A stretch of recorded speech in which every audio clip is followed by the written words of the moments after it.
most people grew up in some level of chaos. It's what's familiar. And actually when they start buying back their time and things get too easy, freaks them out. And then they wonder, why do they keep repeating the same challenges over and over again? So to me, it's you start with the time and energy because it's a forcing function to figure out who's the next hire. The second step is T, which is transfer. See, most people don't hire folks because they go, it's easier for me to do it myself. It's going to take me more time to train somebody else. Or what if I train them and they leave? You know, well, what if you don't and they stay? Own your future, because if you don't, someone else will. Welcome back to the Own Your Future podcast. I am so stoked for the guest today. Not only is he the author of Buy Back Your Time. This book is on fire, a book you're going to want to grab. But I want to unpackage this. How do we all want to buy back our time? And I got to tell you a personal story. This gentleman is not only the founder and creator of SaaS Academy. Over 1,000 businesses rely on this man to be coached by, to help take their business to another level. His reputation in this industry as being a thought leader, someone who can help you at any stage of business, to help people with subscription model businesses. He's a best-selling author, investor, amazing dad, amazing husband. And on a personal note, this is a guy I heard from people like Alex Hormozi and Jesse Ecker and so many others, what a great dude he is and how smart he is, that I was working on our subscription-based company, Mastermind, years ago. And I love doing masterminds. I called this guy out of the blue. I said, hey, we barely know each other. No, we don't know each other at all. Would you mind jumping on a plane, inconveniencing yourself, and come down here and spend a day helping me on my business? No hesitation. He was here in the office, and it's such a pleasure to support him, to support this book. Dan Martell, pleasure to have you here, man. It's an honor, Dean. It was fun. And I came from Canada, so that's like a real trip. yeah, exactly. Yeah. Well, I appreciate you coming down, man. I'm so excited about this book and having you on the Own Your Future podcast, because so many times in life, no matter what we're doing, aren't we really, like, I love the title, because aren't we all just working to buy back our time? It's the dream. We all started these companies or businesses, or even try to better our lives so that we have more freedom. And that's only going to come if we can get to a place where we have the ability to, hire people or implement technology to essentially get more time back. I think there's a big misconception, though, only because I get to be in a business where so many people that were in corporate America or in a typical job wanted to do their own thing. And that's the first thing to think. I am going to do this to buy back my time. But they don't get a framework or don't have a philosophy. They don't have the context, maybe, or a plan or a strategy, whatever you want to call it.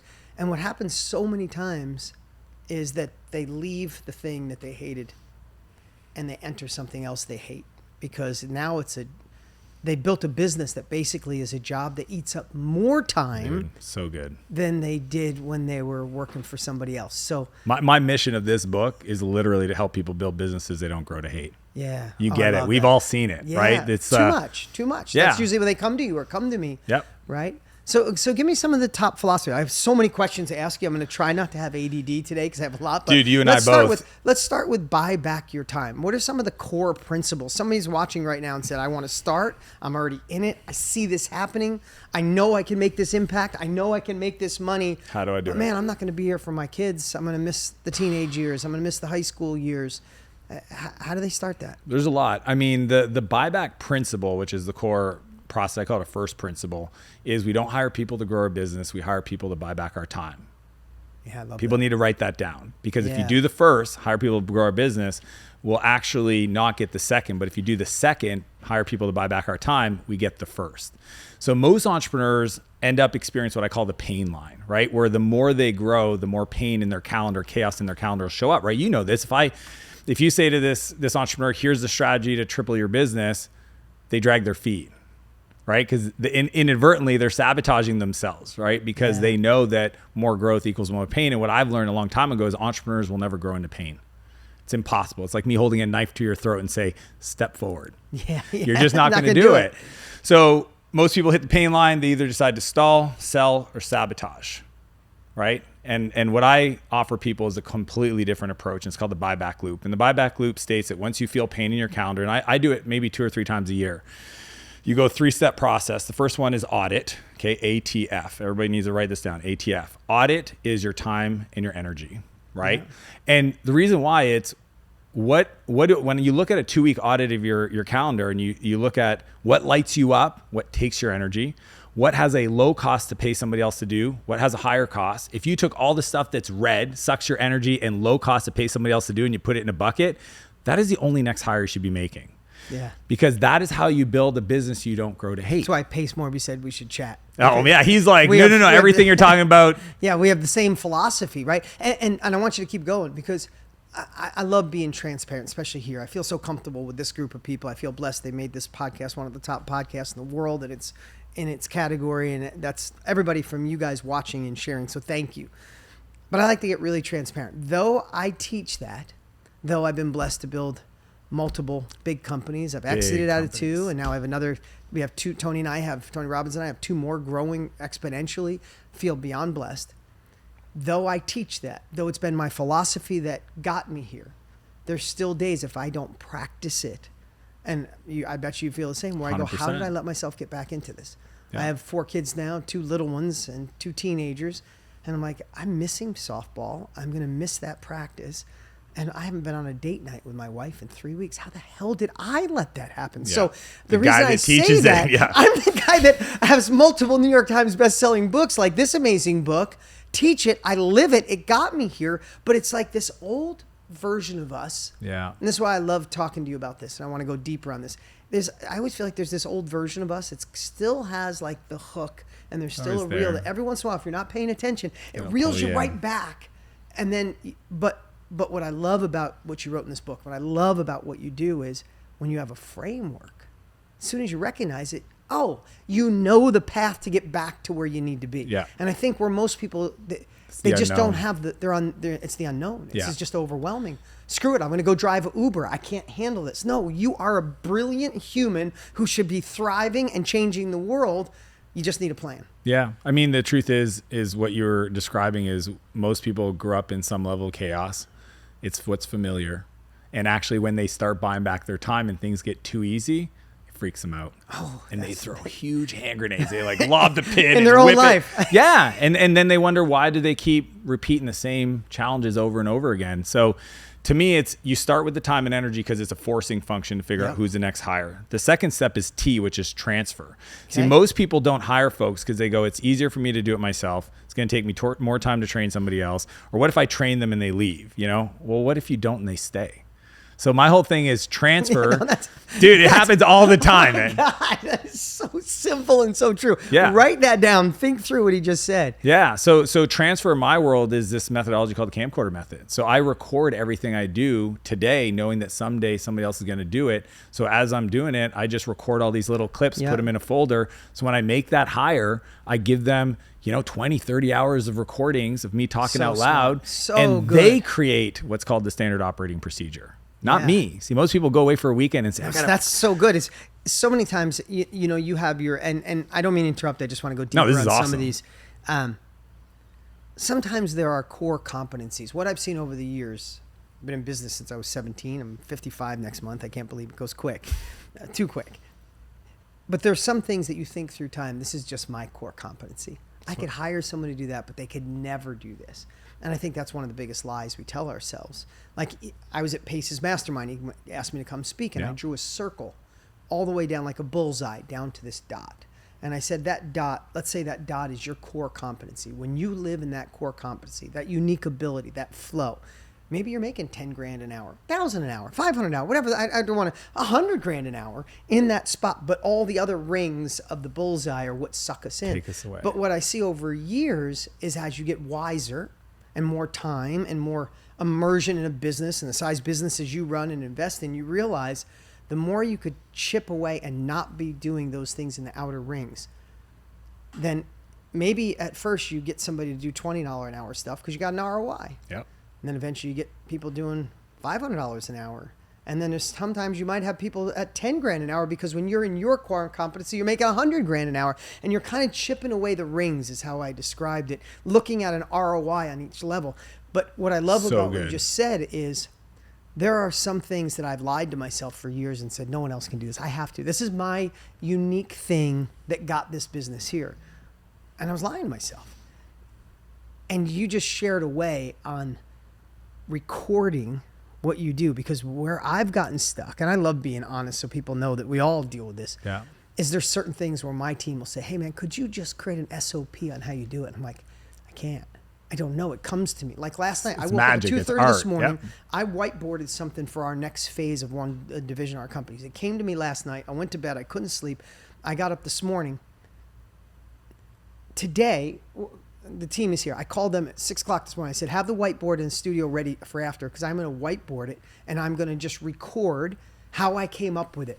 So we're on the same page, but it took me, see, I'm a slow learner. I wish I would have talked to you sooner. At 55 years old, I'm finding ways to realize, no, there are so many more things I can hand off, which allows you, us, everybody watching, to go deeper on that center of the bullseye. The thing only they can do. Because there is only a few things you do, Dan. That's why your business is so great. But there's so many we thought were ours. Is that true? Totally. And the letting go is actually a really important skill. And I get it when I talk about this. Yeah, I mean, this is... you'll never get a penny more than you think you deserve. You don't get what you want. You don't get what you think. That is so true. So that's what happens is most people don't believe they deserve to be paid $1,000. That sounds crazy to a lot of entrepreneurs, and I get it. So when they think of paying somebody else $30 and they don't even feel like they're worth 20, they can't do it. So that's why the third chapter of my book is Time Assassins. It's literally systematically going through every mindset monster and belief around time and what you're worth. I can't get you to do this stuff if you don't get on.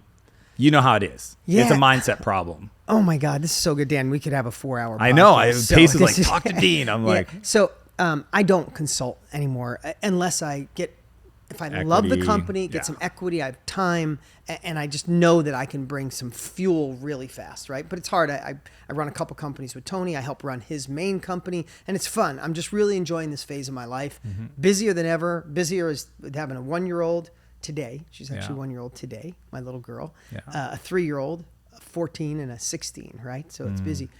But I had this gentleman that was, and this is something I really want you guys to hear. I had this gentleman that wanted me to consult for him. He said, you got to help me on how we do our big challenges. We talked about the McConaughey event and Tony's event and ours, right? We do 2 million people at a time. He's like, please consult. I said, I'll give you the blueprint. I recorded a video. I said, here, please. He's like, no, I need. So he said to me, give me 6 hours of your time. I said, and I literally was so immersed. I said, hey, if you want to pay $250,000, I'll do 6 hours. He's like, done, cheap. Didn't even, And I got off the phone and I'm like, I want to help others see, because someone's afraid to ask for $250 when their value is so huge. I've been asking this question, and I don't say that to brag. I'm just saying, even at this level of my life, I still realize the value of experience, the value of finding a better way, right? And the last thing I'll say that maybe could increase and understand your value in the marketplace, and I love saying this, I've asked at this point millions of people. When we do our big events, I always say, hey, if I right now I could cut you a check for $1 million, or you could prepare for a week and you could go back and spend a week with your 20-year-old self. Do you want the $1 million or the week with yourself? Millions of people, and that's our chat board over there and over there. I've never seen somebody say take $1 million. So we can put the value on that when we look at it through our own lens, but then sometimes we put our value in the marketplace, like, no, I'm just a. Yeah. And I think finding a way to understanding your own value will also lead to everything you're saying. If my value is so good in what I do, I need others to help replicate the things that I shouldn't be doing.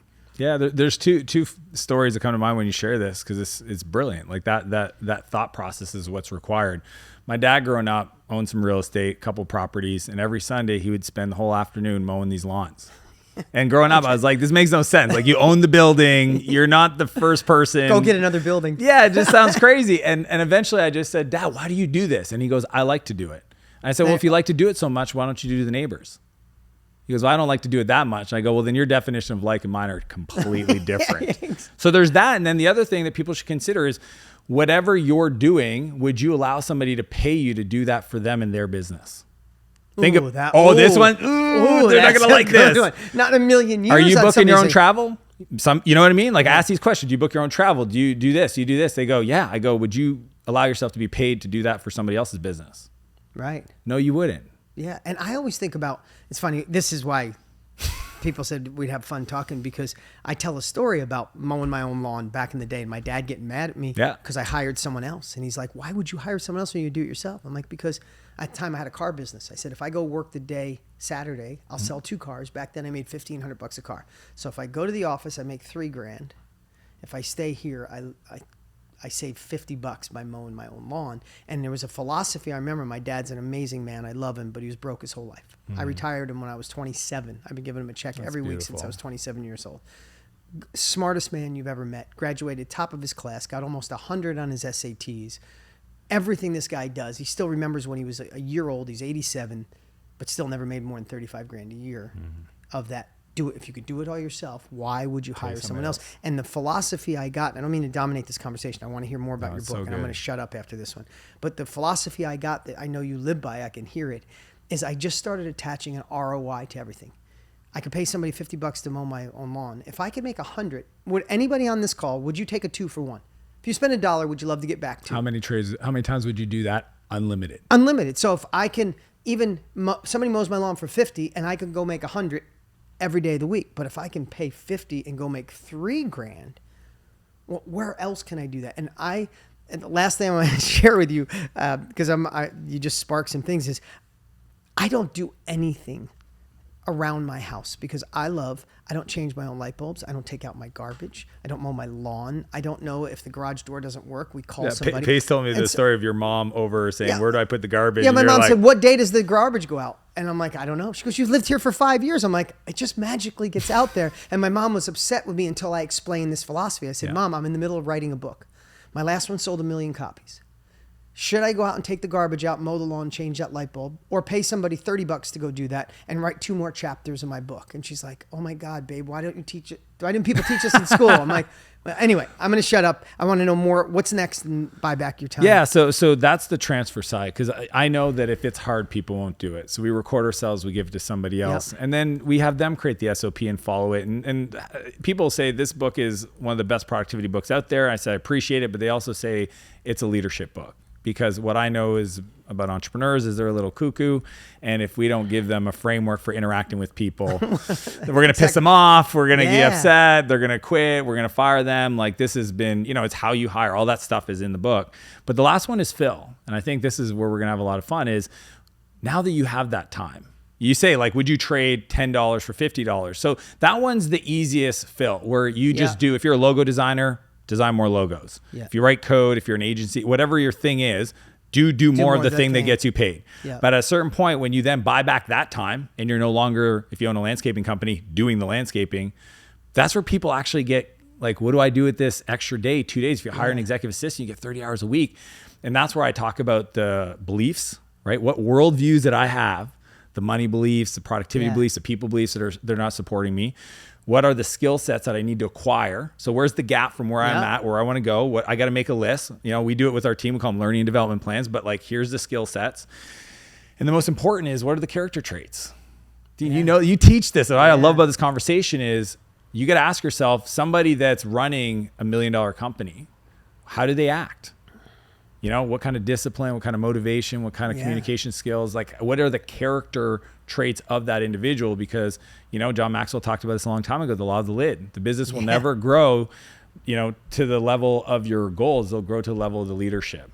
Yeah. And it is most entrepreneurs don't look in a mirror and say, if I want my business to grow, it's not just another growth hack, another tactic or strategy, is I literally have to become better. Yeah. And for me, that's why I love this book so much. And I use the word empire at the bottom because, my editor's like, that's a big word. I don't think a lot of entrepreneurs want to create empires. I go, your definition of an empire is different than mine. Because an empire in my world is a life of unlimited creation I never have to retire from. Yeah. And I think everybody wants that. So that's the third step. And if you don't fill properly, you don't actually get the loop. You don't get the slingshot. You don't finish the complete circle. And you get stuck between audit, transfer, pissed off people. They're not working. You just keep going back and forth. So that's why I've been really excited to get this message out. So many people ask me when you started making more money, like what changes? And I'd love to say, the freedom, all the things that you would expect, in control of your calendar, more responsibility. People say more money, less problems. Like, no, you just get better at handling bigger problems. Right? Jim Rohn said, for things to get better, you have to get better. Right? It's really simple. It's Don't the best wish the sentence world in was life. easier, wish you were better. Right, exactly. Because the world's not getting easier. In fact, it is off the rails right now. Yeah. Right? So we have to get better. But when people ask me that, the thing I think about, Dan, and you just sparked this in me, is I was running away from, I read some stuff on your childhood and things you went through, and going broke at a certain time and working 7 days a week, and a fiance that was ready to leave or left because of all you were going through and how hard you were working and missing dinners and all that kind of stuff. I think of all of that and all you go through to get here. But during that time, and I want you to really hear this, the greatest gift of getting success or money, however you want to call it, money, out of the way. I believe the greatest gift is not what you think. It's not the second house and the private plane. I hope all that works for you. Or the watch you've been wanting to buy, or the gift you want to buy your spouse, or retiring your mom, or retiring your husband, or whatever that is. But I know that I ran away from being broke so hard.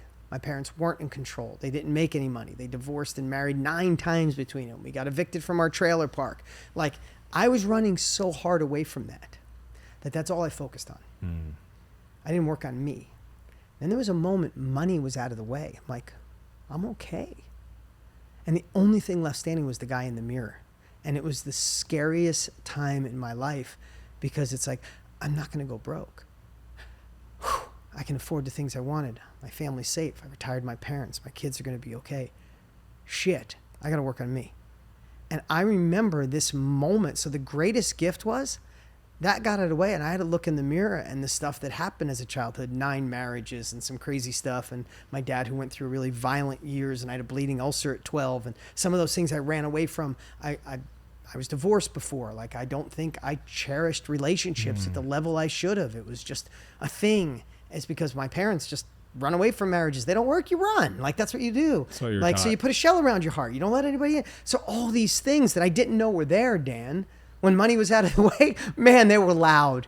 Yeah. And what it did is it allowed me to go, time to work on me. So Yeah. what you're saying in my version of that is, I still work my tail off in my business because I love it, but it gave me the space to be a better man. And I'm a better father because of it. I'm a better ex to my previous wife. We're dear friends. I'm a better husband. I brought a better version of me as a man, as a provider, as a father, as someone in this relationship. I think I'm a way better team member to my team. We have a culture here that's off the charts. I have real depth of friends in my life.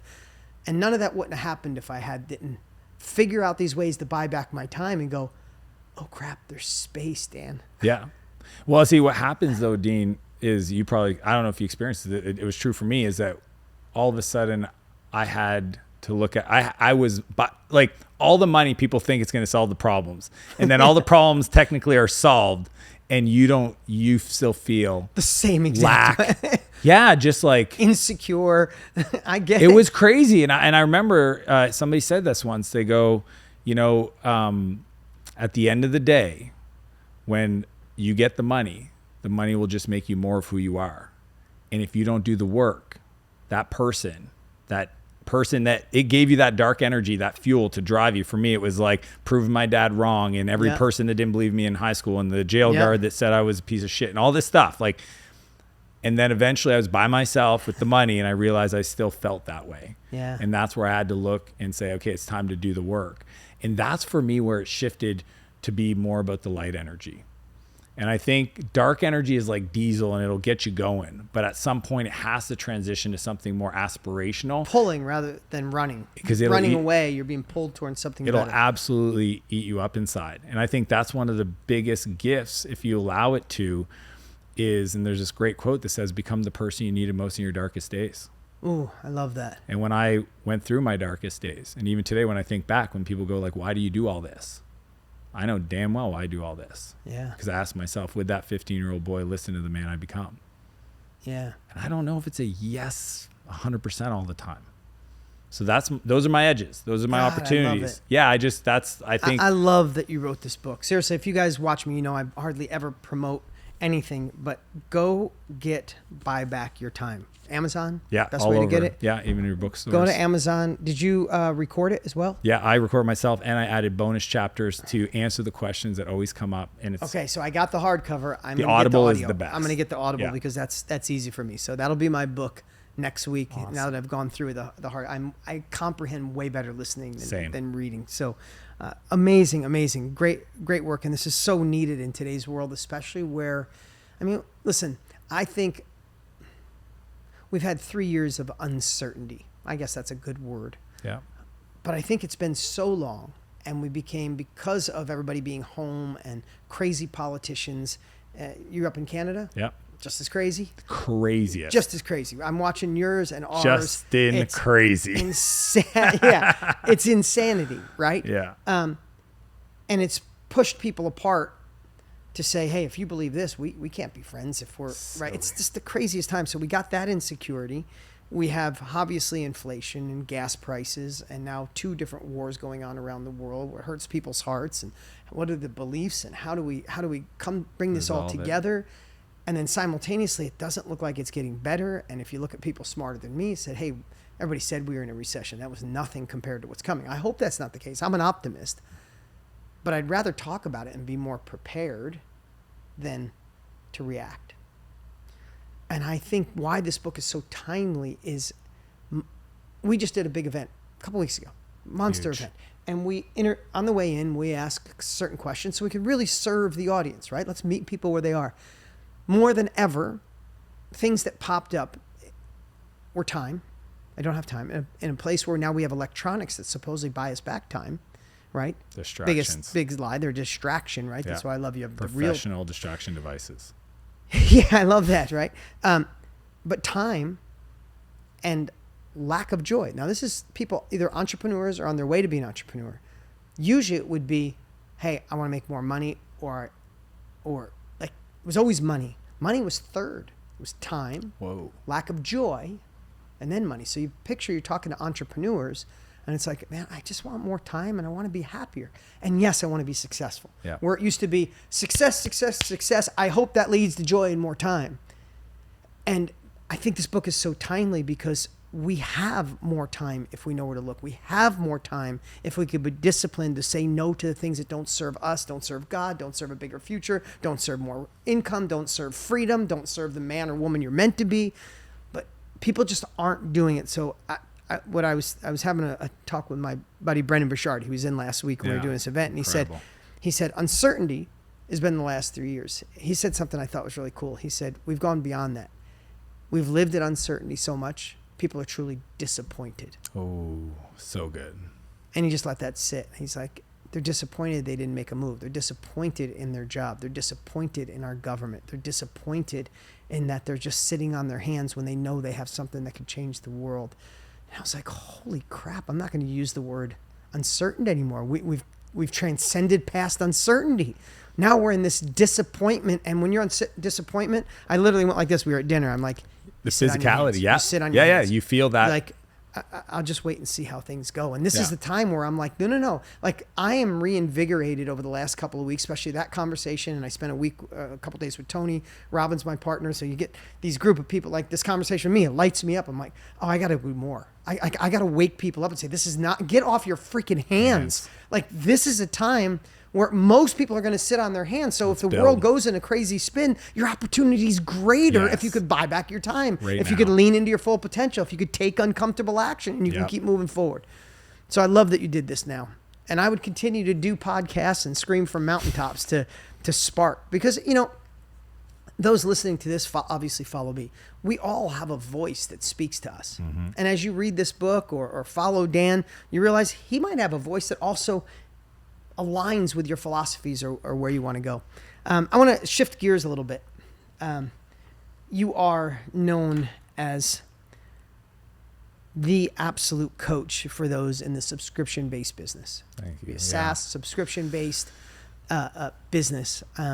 Love what you do. Love SaaS Academy. In fact, when you first got here, I said, I want to put, I want to put one of my team members in. I wish I had the time to personally go, and maybe if that works out, I can be a part of some of them. for somebody thinking of creating, and I know it's a little different, a membership site compared to a subscription or a software as a service. It could be different. But basically, we want to bring people in. We want to onboarding them properly. Keep them. We want to serve them so much, and they actually eat what we gave them. Yeah. Right. Some memberships or some subscriptions are so confusing. It's like we put so much food in their face, they don't know what to eat first. They go, "I'll come back later and eat." Yeah. So we overwhelm them. What are some of the maybe high level, because we have so many people that have memberships, or they do a monthly training, or they're a coach on a monthly basis. It might not be a SaaS, and we have some that are SaaS and a software. What are some of the biggest myths of keeping people longer? Because I bet you have a common thread. There's so many things. I mean, you just touched on a few of them. And I'm going to give some, because I'm a tactical guy, right? I call it math and mindset. I can nerd out on both of those, but I want to give some people some math. If you actually look at all subscription businesses and you give me 4 numbers, you tell me how many customers you have, how many people you add every month, net new, how many people as a percentage you lose every month, and what's the average they pay you per month, I can tell you to the month in the future where you will hit what's called the growth ceiling. Wow. Math problem. So you guys can Google growth ceiling. It's known in the software space. They'll give you the formula. You can plug that in and get your month. So then how do we fix that? The biggest misconception is that more is better, right? So more stuff, more. And what happens as entrepreneurs, we're used to this, right? We see everything as opportunities. Why we're entrepreneurs? We go around our house and we see 15 different business ideas, things that frustrate us. So what I want to encourage people to do, this is the tactical part. I want you to go through every one of the customers in your gym, in your software product, in your online membership that have canceled, and just ask them why. Most people are scared to talk to the people that they would deem as upset, but that's where the gold lies. Now, here's the kicker. Some people should have never bought in the first place. So when you get all that feedback, I want you to filter it based on who you felt would have been a perfect fit customer. Perfect. That's great. That's the language. Perfect fit customers. They have the problem. They know they have the problem. They want to solve the problem. They can easily buy. Yep. All those things have to be true. So when you look at the people that should have stayed from your thoughts and they left, I want you to look at their answers for what was missing. And here's the philosophy. This one's going to really mess people up. If you add something to your thing, tell me what you took out. Oh, that's so good. Because creating what I call featureitis is easy. Complexity is actually really easy. Finding 15 things to do to improve stuff in your business, that's easy. But if you're going to add something, I want you to tell me what you took away. And that's where you have to talk to those people to say, well, what did we say that we did? Or what did you experience that honestly you didn't value that much? Because those people are going to give you the recipe for what was missing. And they're going to tell you what you thought was important that doesn't need to be there. And if you make those changes, it's impossible for you not to increase your retention. And that is the ultimate number. Everybody wants to talk about the chocolate, marketing, top of funnel, customers, all that stuff. But the broccoli is retention, is keeping a customer. And to the degree that you can keep them, and then this in software world, this is another big idea, is expand their relationship with you. It's called expansion revenue. Sell them more things to serve them. Yep. Those are the equations that transform businesses into 6-figure to 7-figure to 8-figure to 9-figure. In our world and all subscription businesses, that's the math. Wow, so good. And you know, the opposite side of that, but I think you just answered it. I said, with all the 1,000+ businesses and the people you have in SaaS Academy, is there a common thing like the aha moment that when they put it in their business, it was the biggest needle mover? Or is it basically sometimes it's small hinges that swing a big door and there's no magic bullet? Because some people are looking for the magic bullet. Some just have to be disciplined and say it's math. Let me reverse engineer each piece of this. It's a thing called TTFV. Everybody write this acronym down. I'm writing it down. TTFV. And it stands for time to first value.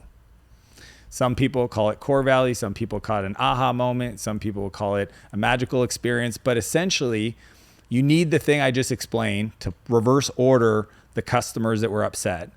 And then, so that feedback. But then here's the kicker. For that, the TTFV, you want to talk to the customers that absolutely love you.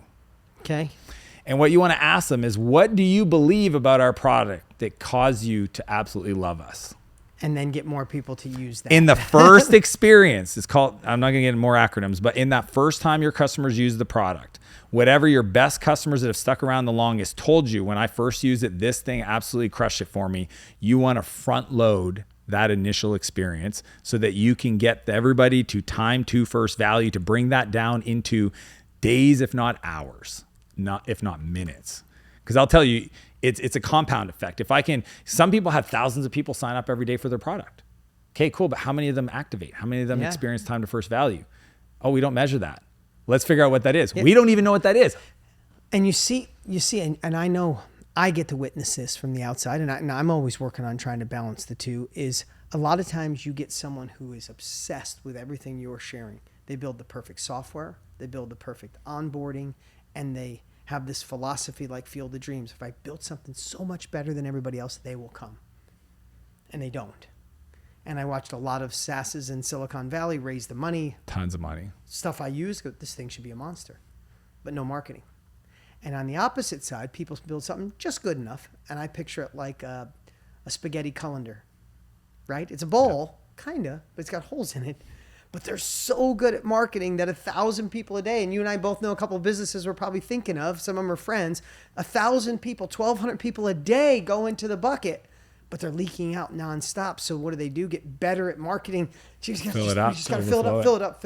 Until it doesn't work. And the magic is, and very few can do it, is building that obsessively amazing product, service, SaaS, with those experiences, TTFV, time to first value, and stick. And it works for service businesses. And a crazy marketing department. That's why you see certain companies go, why are they worth $1 billion? I have a better product and I'm worth $5, right? They figured out both ends of it. Wow, this is so good. I love that we're talking about this, because usually I'm talking about the book, but this is my nerdy. Yeah, but that's what I do all day long. Well, we have so many people that'll be listening to this. This serves them subscription in a huge way. And why? I know the answer, but I want to ask you, why should people consider adding a subscription to their company, to their business? It's interesting, because I got into subscription because you mentioned, growing up, I grew up in a lot of chaos, and there was something about the reoccurring nature that brought a level of consistency that I didn't have in my life. And it sounds funny, but literally the predictability of reoccurring revenue kind of spoke to the uncertainty and chaos I grew up. So I just kept doing this. Like, we didn't even call it subscription. It was just, back in the day, we built software, people paid us per month. And I love the argument that if I create enough value every month, they're going to reward me the next month by continuing to pay. The reason why it's so important is you create what's called durable revenue. And most people never talk about this, but the reason, like, people say, well, how does that software company get sold for 20x top line revenue? And my restaurant is like, 2-3 times EBITDA, and I'm just like, because the revenue is durable. So the big reason for people to consider and implement a subscription component in their business, or transform their whole business to subscription, is so that they create a revenue base that's predictable and durable. And ideally, and this is the cool thing, if we want to get a little bit more nerdy, get to a place where you have what's called expansion revenue. Meaning that if you grab 10 customers in January this year, okay, not all 10 are going to be around next year, but the ones that are left over next year, if you have good retention, let's call it 7, they've upgraded their spend with you. Right? We've all started with the free product to the $50 a month, and then you look the other way and it's $400 a month. That's the expansion revenue. And when you can create a business that has that built in, that's when you have an annuity. Meaning that this revenue base today is worth more in a year, even if nobody wakes up and does anything in the business. It just works. That's why these companies have such high valuations and get bought for so much money. Subscription. And I can remember, I know it sounds crazy, I've been in business for 30 plus years. I've been in this industry for almost 27, 28. But I remember the buzz of a decade ago of people who had successful, profitable businesses in the online education space. And you hear somebody's like, I sold my company for 3 times EBITDA, right? And it was like, wow, you could sell I've been in this, Tony's been in for 42 years. The only person in longer than me, I think, is Tony. I got almost 30 years in this space. Wow. And when I started, coaching wasn't cool. Masterminds weren't even a thing. That's, you must have read a Napoleon Hill book. All right, good with that, right? Like, you say coach, you're like, of a basketball team? Like, or you did something wrong and you have a coach because you're not performing. Yeah, exactly. It's crazy. Right. So and online education. It's like, no, you just go to college, right? Like it was a different philosophy back then. And I tell everybody, if you're in this industry now or getting in it, like you have no idea. You have low barrier to entry. You could find people online. You don't have to do an infomercial or direct mail. When we started, there was no internet, right? But simultaneously, this finding someone who's already forged the path and then cutting them a check, like you in the SaaS Academy, I'm going to cut you a check this week to put our people in. I want to learn more of what you've done so I don't have to figure it out. You and your team have already figured it out. We just get there quicker. It is just the philosophy. I remember when these businesses started getting more popular and they were selling 2-3 times even. It's like, wow, people are noticing online education. But then I remember, maybe that was 15, 18 years ago. And then I remember about 8-9 years ago. It was like, I don't know, maybe this is something that if you're in that space, you know it. But I remember it's like, no. If you shift your business from just profit margins to durable revenue, reoccurring revenue, subscription, membership, SaaS, if you do that, it's worth 10 times gross revenue. And I remember thinking, that's bull. I remember feeling that. How could my company's at a 32% EBITDA for, so you're saying if my EBITDA was less, but I had this, it could be worth more. And then I remember just companies popping. Lynda.com was a big one to LinkedIn for $1 billion. I'm like, are you kidding me? And then companies not making money, smaller than my company, getting evaluated at 300 million, 800 million, $1 billion. And it was just like, duh. And I also think building a membership, building a subscription model, it makes you a better company. Because you're not a one and done. Like I need to earn your business every month. And that means I better step up my game. I better impact your life. I said one time I was on stage and somebody asked me about it. And this is definitely your world more than mine. I said, what my goal is I want Mastermind. That's the name of the company Tony and I own. That's our subscription-based company. I want it to become a utility. Meaning, this is how I described it. I said, somebody's going through their credit card at the end of the month, and they're like, oh, this thing, I don't know if I use that. That's a luxury, not a utility. I want them to see Mastermind, and underneath it, their Verizon phone bill, and go, those two I am never freaking getting rid of. I might shut off my freaking phone before I'd stop being at Mastermind. Now, are we there every day? No, that's my North Star, though. I want somebody to look at that and go, this is like a freaking utility. This is like my lights. Rounding error, it is like the heat. Money, yeah. It is like my phone. I can't live without that. And when you create that, it's harmony. It's beautiful. Yeah, I mean, like I said, I think that model of earning the customers like privilege of having the ability to serve them next month based on how you showed up this month. Step up your game. It just creates such a great way to get the whole team focus on the right things. You focus on the right things. And it's funny. I just somehow got lucky. I know why. God was looking out and he introduced me to software, and it's just been what I've done. And it just ended up like you in this industry. Yeah. It then become a thing, but we were doing it before anybody was talking about it. And now it's your thing, and so good at what you're doing, man. I'm so glad you wrote this book. On this podcast, it started with the first couple of guests. They said, "Can I ask you a question? Anything you got for me that you'd like to ask on marketing?" I got so many. Dean, we had dinner after you brought me down here, and I just, I wanted to be polite to other people. But when I look at your ability to think about the customer's mindset, meet them where they're at, how do you, when you're sitting down with all these incredible people to think about, designing an experience for a viewer, to talk to them in the way you describe, like, is there a framework that you use for how to do that? Where does that come from? Is it just sixth no one's sense? ever asked me that. I really do obsess on that because I heard probably 20 years ago, people buy from you when they feel understood, not when they understand you.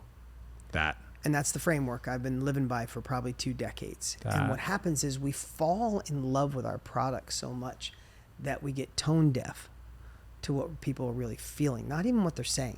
Somebody might cancel being in SaaS Academy, which I know no one cancels. Believe me, I'm just saying this. And they might say to you, hey, it's just the money. But if you really got on the phone and say, but why?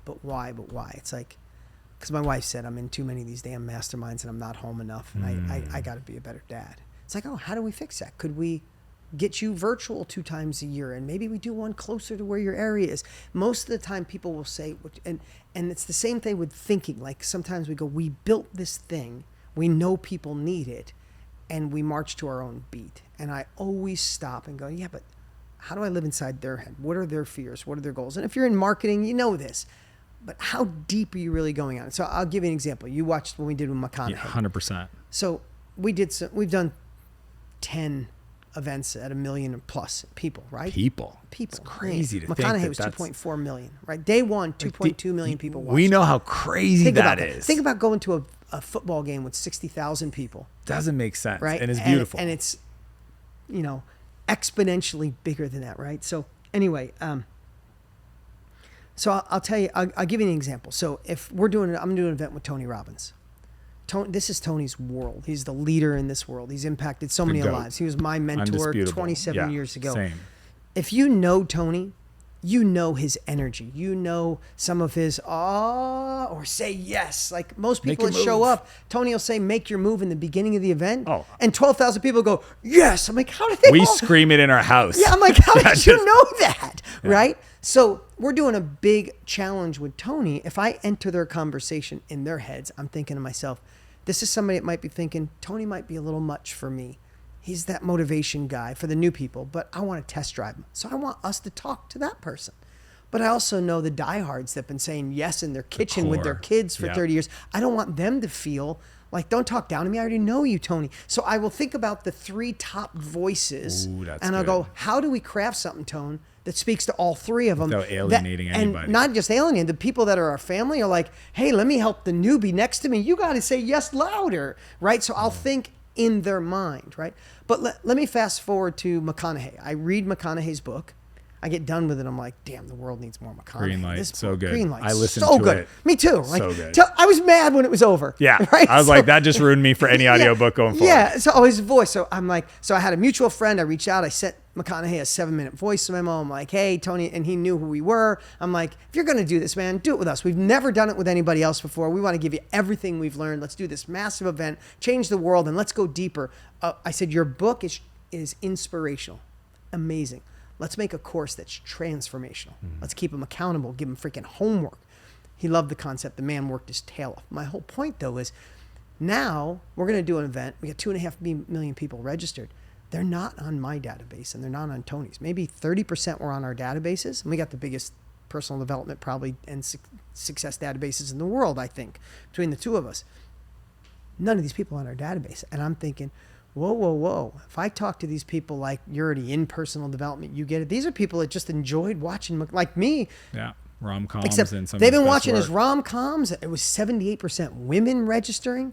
And I'm like, if I talk to them, I'm not entering their conversation. They're just coming to see Matthew McConaughey and be inspired. And I got to convince them that they probably got to do something they've never done before.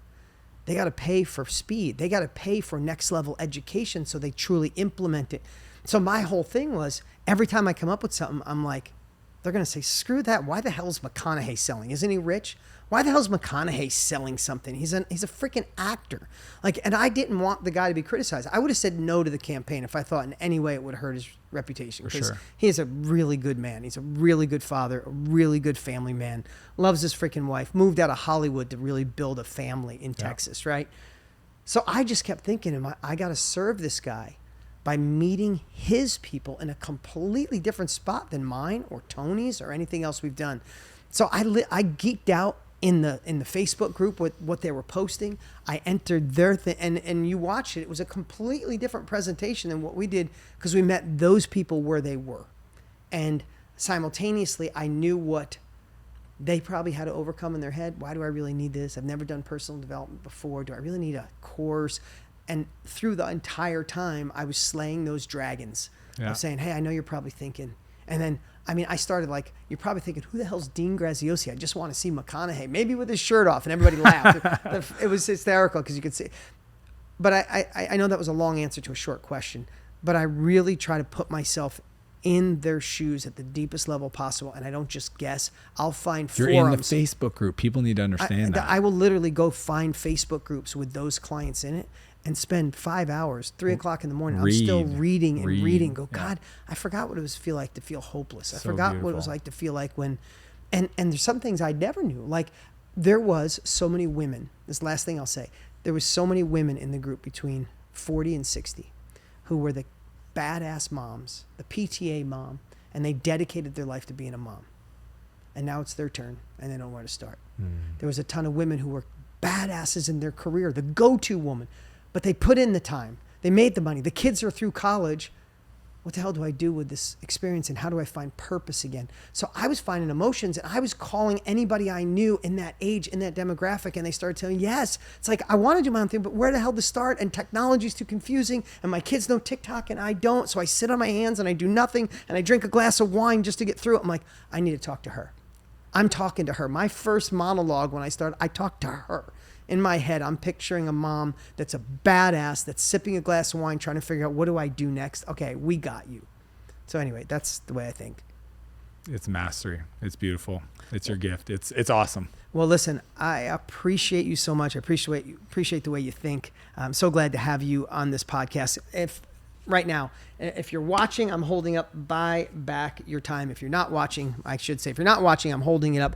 Buy Back Your Time, Dan Martell. Go to Amazon, grab the book, buy one for a friend. This is a time in history not to sit on your hands, not to be uncertain. And if it's led to disappointment, I get it. Congratulations for being human. Let's be bold. Let's be brave. Let's help shift this world. One person at a time. Why not start with you? Thank you so much for being a part of the Own Your Future podcast. Go find Dan, grab his book, and we'll see you next time.